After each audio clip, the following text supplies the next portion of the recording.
কালিয়াচকের যে যদুপুর সহ কালিয়াচকের যে বড় একটা এলাকা, এসব জায়গায় ক্যাঙ্গারু কোর্ট চলে। যেমন এখানে বেলঘরিয়াতে জয়ন্ত চালিয়েছিল, অথবা আপনার উত্তর দিনাজপুরের চোপড়াতে আপনারা দেখেছেন ক্যাঙ্গারু কোর্ট। বর্ধমানেও এক কাউন্সিলরকে দেখেছেন। সংবিধান শেষ কথা বলে, আমি তো শেষ কথা বলতে পারি না, রাজনৈতিক দল শেষ কথা বলতে পারে না। সংসদের দুটো সদনে পাস হওয়ার পরে, রাষ্ট্রপতি মহোদয়ের সই হয়ে যাওয়ার পরে, আইন তৈরি হয়ে যাওয়ার পরে, সে আইন মানতে প্রত্যেকটা নাগরিক সরকার বাধ্য। সেটাই হয়েছে। আজকে প্রশ্ন করব সিদ্দিকুল্লাহ চৌধুরীদের বা অন্যান্য তোহা সিদ্দিকী সহ অন্যান্য যারা মুসলিম নেতাদের, মুসলিম পার্সোনাল ল বোর্ডের যারা পশ্চিমবঙ্গের নেতৃত্ব দিয়েছিলেন সেই সময়, তাদেরকে প্রশ্ন করব, যারা বলেছিলেন মমতা ব্যানার্জি আছে, আমাদের কোনো চিন্তা নেই।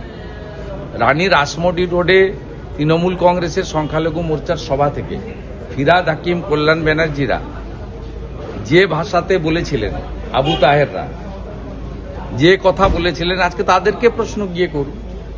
তারা তো বলেছিলেন, এবং মমতা ব্যানার্জি নিজে বিধানসভায় যে বিশেষ প্রস্তাব এনেছিলেন এবং আমাকে সাসপেন্ড করে বাইরে রেখেছিলেন যাতে আমি বলতে না পারি, সেই ওয়াকফ অ্যামেন্ডমেন্ট বিলের উপর যে নিন্দাসূচক বা বিরোধিতা সূচক প্রস্তাব, সেই প্রস্তাবে বক্তৃতা দিতে গিয়ে মুখ্যমন্ত্রী বলেছিলেন যে পশ্চিমবঙ্গে ওয়াকফ অ্যামেন্ডমেন্ট বিল কার্যকর হবে না। আজকে কি এমন ঘটল কার্যকর হল? মোথাবাড়ির যে হিন্দু দোকানদারদের সর্বস্ব গেল, ধুলিয়ান শামশেরগঞ্জে যে হিন্দু পলায়ন হলো, হরগোবিন্দ দাস চন্দন দাসের যে খুন হলো, ধুলিয়ান শামশেরগঞ্জে 10টা হিন্দু গ্রামে 1200 বাড়ি পুড়িয়ে দেওয়া হলো, গণলুট হলো, পশ্চিমবাংলার বিভিন্ন জায়গায় যে অশান্তি হলো, এর দায়িত্ব কে নেবে? এর খেসারত কে দেবে? আমি আজকে যারা ওয়াকফ অ্যামেন্ডমেন্ট বিলের বিরুদ্ধে আন্দোলন করছিলেন তাদের কাছে প্রশ্ন করতে চাই। আপনাদের আন্দোলন করতে বলেছিলেন মমতা ব্যানার্জি, তৃণমূল কংগ্রেস। আন্দোলনটা ছিল ওয়াকফ অ্যামেন্ডমেন্ট বিলের বিরুদ্ধে। মমতা ব্যানার্জি সেই ওয়াকফ অ্যামেন্ডমেন্ট বিল পশ্চিমবঙ্গে কার্যকর করলেন। তাহলে কি আপনাদের আন্দোলনটা ছিল হিন্দুদের বিরুদ্ধে?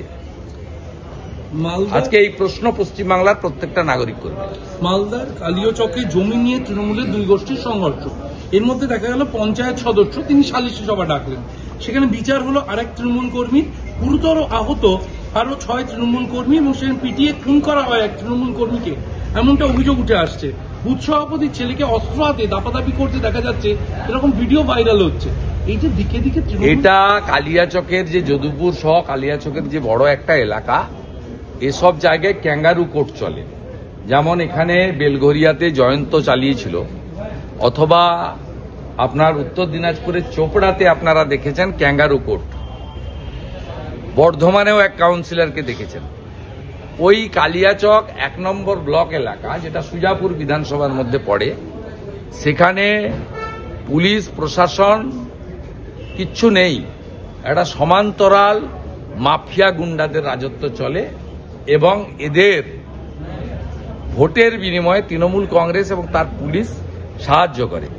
এদের কাজ হচ্ছে তৃণমূল কংগ্রেসের ওই ভোট লুট করা, আর বাংলাদেশ পার্শ্ববর্তী এলাকা অবৈধ অনুপ্রবেশকারীদেরকে ঢোকানো, এবং ওই এলাকাতে জাল নোট থেকে, হেরোইন থেকে শুরু করে, আফিং চাষ থেকে শুরু করে, গাঁজা চাষ থেকে শুরু করে, এমন কোনো অপকর্ম, অবৈধ কাজ নেই যেটা ওই এলাকার একটা বড় অংশে মাফিয়া গুন্ডারা করে। তাই শান্তিপ্রিয় জনগণকে খেসারত দিতে হচ্ছে। মাঝে মাঝেই মৃত্যু ঘটে। তৃণমূলের ছোট থেকে বড় অনেক নেতার কোমরে জামা তুললে দেখবেন 9mm পিস্তল সেখানে আছে।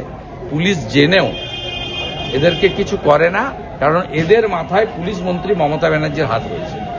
খড়গ্রামে বিএলওর মৃত্যু, ইউপিতেও বিএলওর মৃত্যু দেখালেন শতাব্দী সম্পূর্ণ মিথ্যা। আরো খবর দেখতে সাবস্ক্রাইব করুন বাংলা হান্টের ইউটিউব চ্যানেল। বাংলা হান্টের আরো খবর দেখতে নজর রাখুন। বাংলা খবর মানেই বাংলা হান্ট।